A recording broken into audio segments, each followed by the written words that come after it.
J'avais prévu un petit excursus sur mes combats.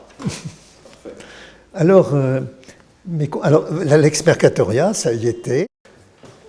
C'était pour les mélanges Goldman.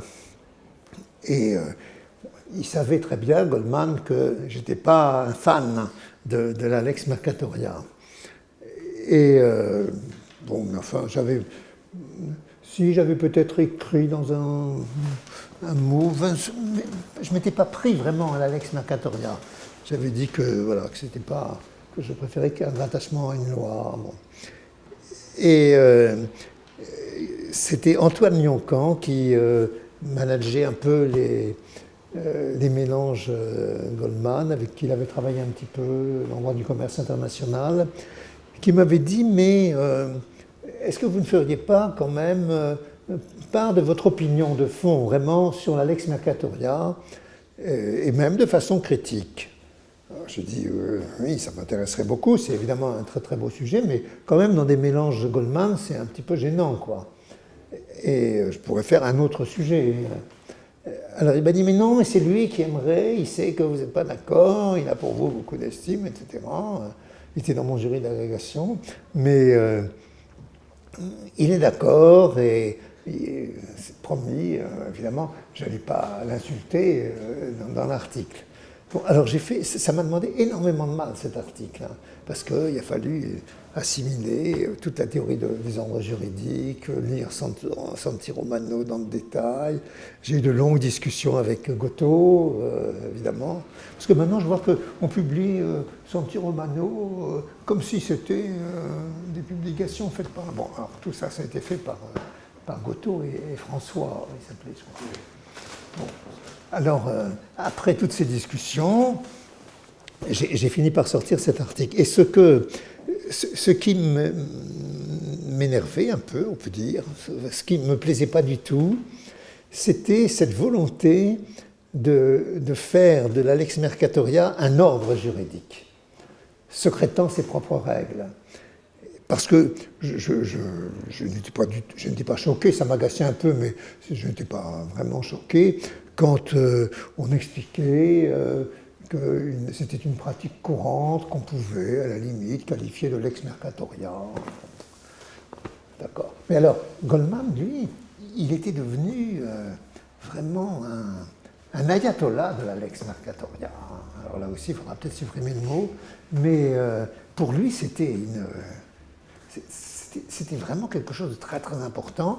Et évidemment, ça n'a pas manqué. J'ai fait mon article, qui était quand même très travaillé. Hein. Ce n'était pas un article de mélange fait à la va-vite. Hein. Ça m'a pris beaucoup de temps et bon, je trouvais que voilà, je ne pouvais pas faire mieux.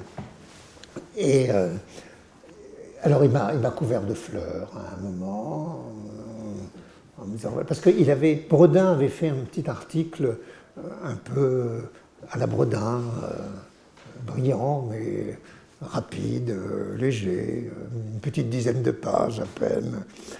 Et bon, ce n'était pas très sérieux quand même, hein, comme article. Alors, il s'en est pris à lui, et en disant que voilà, toute cette chose, ça ne méritait pas ça, et qu'il fallait au contraire un article critique. Et alors, il me cite là. Il me cite. Mais alors, j'ai su après, et assez vite d'ailleurs, que ça ne l'avait pas plu du tout. Et nos rapports sont devenus beaucoup moins bons après. Voilà.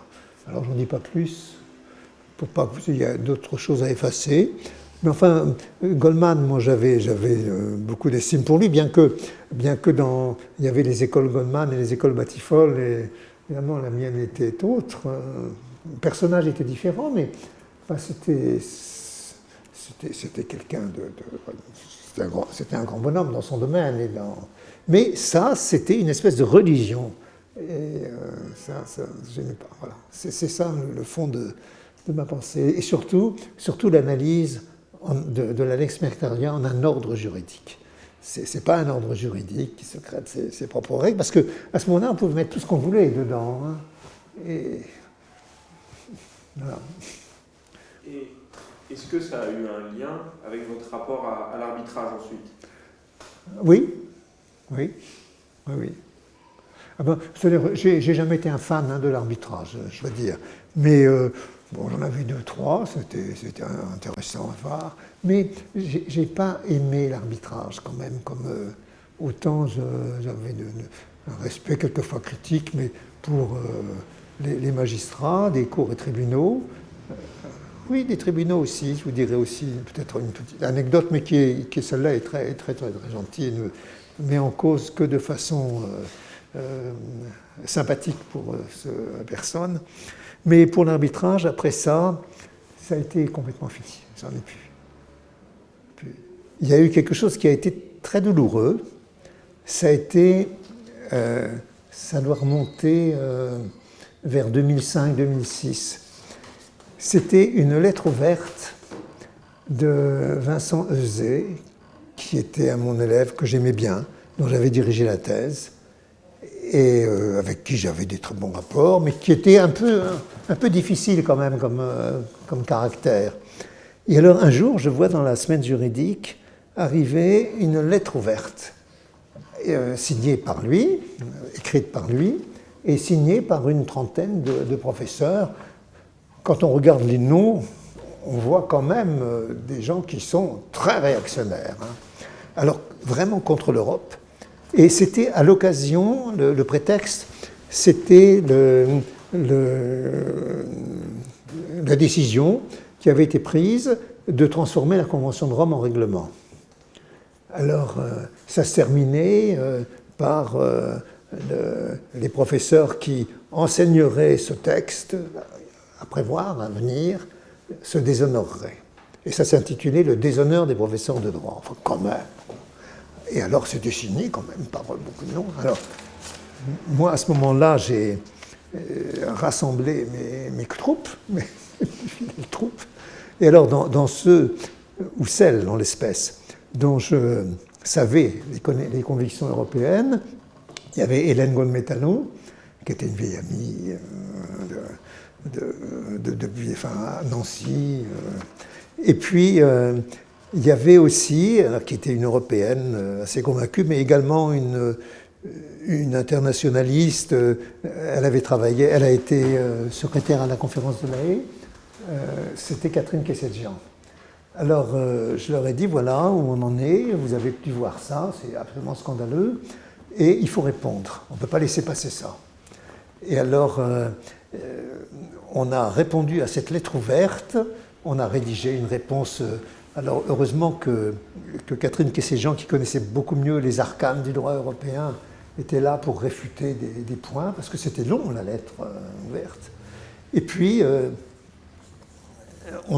j'avais entre-temps rencontré Béguin, Jacques Béguin, qui dirigeait la semaine juridique, et qui habitait, j'habite tout à côté de la semaine juridique. Et il m'avait dit, tu sais, je lui avais dit, comment as-tu publié ce texte immonde, enfin quand même incroyable, de violence. Il m'a dit, avec toutes les signatures qu'il y avait, ça m'était difficile quand même de le refuser. Bon. J'ai dit, mais alors, tu accepteras une réplique, de publier une réplique tout aussi violente? Et il m'a dit, bah, bien sûr. Voilà. Alors, on est allé à la pêche aux voix. Et alors, on a obtenu quand même un peu plus que eux en nombre de voix, mais ils avaient quand même débauché beaucoup d'internationalistes connus. Et il y en avait un petit peu moins pour nous, mais il y avait des comparatistes. Enfin bon, et ça a été publié. Mais ça a été, pour moi, ça a été très douloureux. D'abord, j'ai vécu ça un peu comme une trahison, et surtout qu'ils m'en avaient absolument pas parlé. Hein. Alors, mais il était comme ça. J'en ai surtout voulu, en réalité, à tous ceux qui ont signé ce truc, les yeux fermés, et qui donnaient une coloration vraiment... Pourtant, il y avait des noms de gens qui ont dû se dire, oui, l'Europe, elle exagère quand même, tout vouloir refaire. Enfin, bon, le règlement... Oui, ils considéraient que tout ça était contraire à la Constitution. C'est pour ça que c'était le déshonneur des professeurs de droit d'appliquer un texte délibérément contraire à la Constitution française. Bon, enfin, voilà, ça c'est vraiment un truc qui m'a marqué beaucoup, et ça répond à la question l'Europe. Alors, beaucoup plus récemment, et puis beaucoup moins violemment aussi, hein, c'est que pour la défense de l'Europe, j'ai pas bien accueilli le projet de Marie-Laure Niboyer d'un code de droit international privé français. D'autant plus que dans les années précédentes, mais quand même déjà il y avait 5-6 ans avant, on avait, mais surtout une professeure de Toulouse qui maintenant est à la Cour de cassation, Sylvaine Peruzetto, Poilot-Peruzetto. On avait organisé, avec également Marc Fallon, le Belgique, de Louvain, des colloques à Toulouse dont le but final était un code de droit international privé européen. Et ça avait été publié, ces 2 colloques. Il y avait un colloque sur la matière, c'était la matière civile et commerciale, socle d'un droit international privé européen. Et puis il y avait un autre qui était déjà sur le code, ce que serait ce code. Publier des comptes rendus.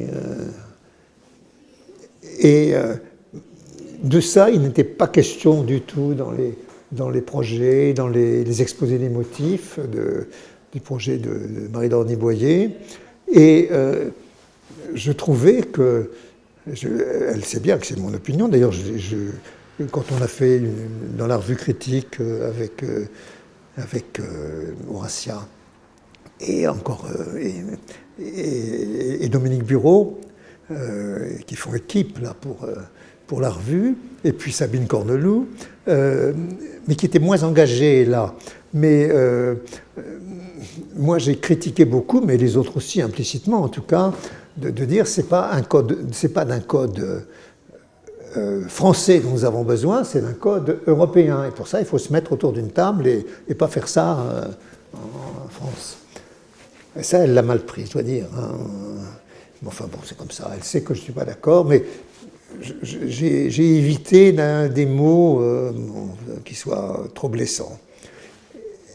Et donc, ça, voilà, j'ai cité, alors voilà, j'ai cité en exemple, c'est ça qui peut-être l'a agacé, mais c'était pourquoi un exemple, j'étais très convaincu. C'est l'exemple du projet suisse. Parce que la loi suisse, c'est une merveille.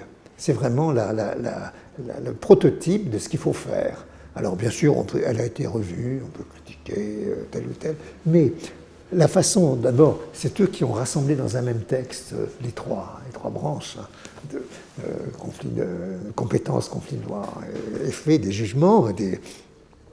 Et puis surtout, ils ont pris leur temps. Ils n'ont pas fait un texte à faire voter par le Parlement suisse dans les 3 mois. Ils ont fait un projet qu'ils ont publié. Il y a eu un grand colloque international auquel je suis allé sur ce projet. Et alors, ils nous avaient demandé, avant le colloque, comme rapport de colloque, à plusieurs spécialistes, disons, déjà un peu connus, de faire un rapport sur tel et tel chapitre. Et moi, je sais qu'à l'époque, on m'avait donné le chapitre des contrats. C'était à l'époque où la Convention de Rome était en cours. Et voilà. Alors, j'avais fait un article critique, c'était pas bien, je trouvais, leur texte sur les contrats. Bon. Enfin, j'avais fait un article, voilà. Et puis, j'étais pas le seul.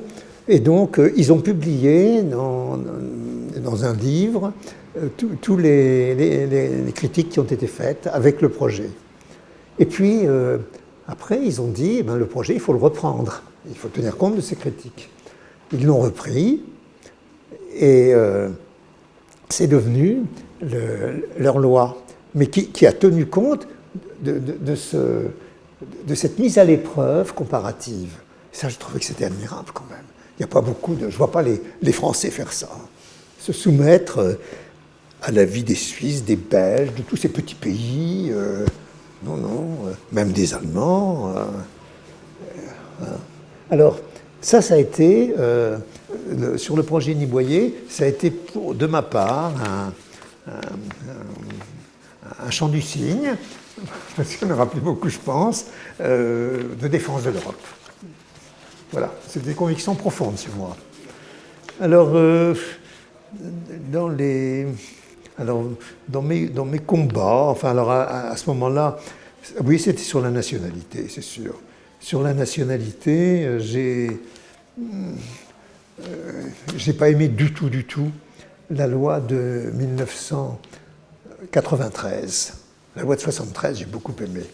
Mais la loi de 93, c'était la loi Pasqua. Alors, non, vraiment pas. J'ai fait un article méchant dans la revue critique. J'ai peut-être dit déjà tout à l'heure, j'avais appelé ça la nationalité française rétrécie. Et c'était vraiment ça. Alors, ça n'a pas plu à tout le monde, ça, je dois dire, cet article-là. Donc, là, il y a eu des combats aussi. Au point d'ailleurs que quand Chirac, que j'aimais bien comme président, qui était un homme sympathique, dynamique, avait voulu faire cette loi de 73 déjà avant, mais il avait dit le thème essentiel auquel je demanderai à un groupe de travail de réfléchir, ça sera de supprimer, ou de rétrécir considérablement le droit du sol. Et de considérer qu'un individu, un étranger qui est né en France, ne devient pas de plein droit français à sa majorité s'il réside en France, depuis déjà un certain temps. Et alors, quand la lettre demandant de participer la lettre officielle, qui était adressée à tous les membres les personnes qui avaient été sollicitées, contenait ce texte, ça voulait dire qu'il n'était pas question que le groupe de travail aille contre ce projet. Alors j'ai dit que non, dans ces conditions-là, ça ne m'intéressait pas. Et quand il y a eu la commission de la nationalité qui a été présidée par le vice-président du Conseil d'État de l'époque, Barsolon, qui était un homme tout à fait sympathique. Mais il n'était pas question de remettre en cause cet aspect-là. Alors là aussi, on m'avait beaucoup demandé de participer à ce... Et ça aurait été très intéressant pour moi de le faire aussi, mais bon, voilà, j'ai été fidèle à mes convictions et j'ai refusé. Voilà, ça a été des controverses assez difficiles. Et alors, sur la déchéance de nationalité, ça c'était en 2015-2016, c'était sous Sarkozy. Là, je n'étais pas d'accord du tout. Mais j'ai été appelé souvent à Matignon pour en discuter, mais je disais ce que je pensais, que je ne pouvais pas marcher là-dedans. Alors bon, ils ont voulu le faire passer, et puis finalement ils ont reculé parce qu'ils ont vu que ça accrochait trop. Alors, donc c'était important là, de manifester son opposition, pas encore en publication, mais... Et alors, là-dessus, j'étais content qu'on y renonce, et j'ai publié simplement une chronique à la semaine juridique sur le débat, reprenant le débat. Mais voilà, c'était informatif, et puis en même temps, mon idée, c'était qu'il fallait supprimer cette procédure administrative de déchéance, et que si il fallait sanctionner des gens qui étaient actuellement sanctionnés par la déchéance, il fallait une procédure judiciaire et rétablir l'indignité nationale, sous une forme modernisée. Voilà. Et ça, je crois que cette procédure judiciaire, il y a beaucoup de gens qui maintenant pensent à ça. C'est vrai que c'est scandaleux que ça soit un simple décret du ministre de l'Intérieur, qui supprime sans contrôle au départ. Il y a des contrôles a posteriori, mais il faut quand même que ce soit plus sérieux que ça n'est fait. Alors voilà, ça c'était mes combats.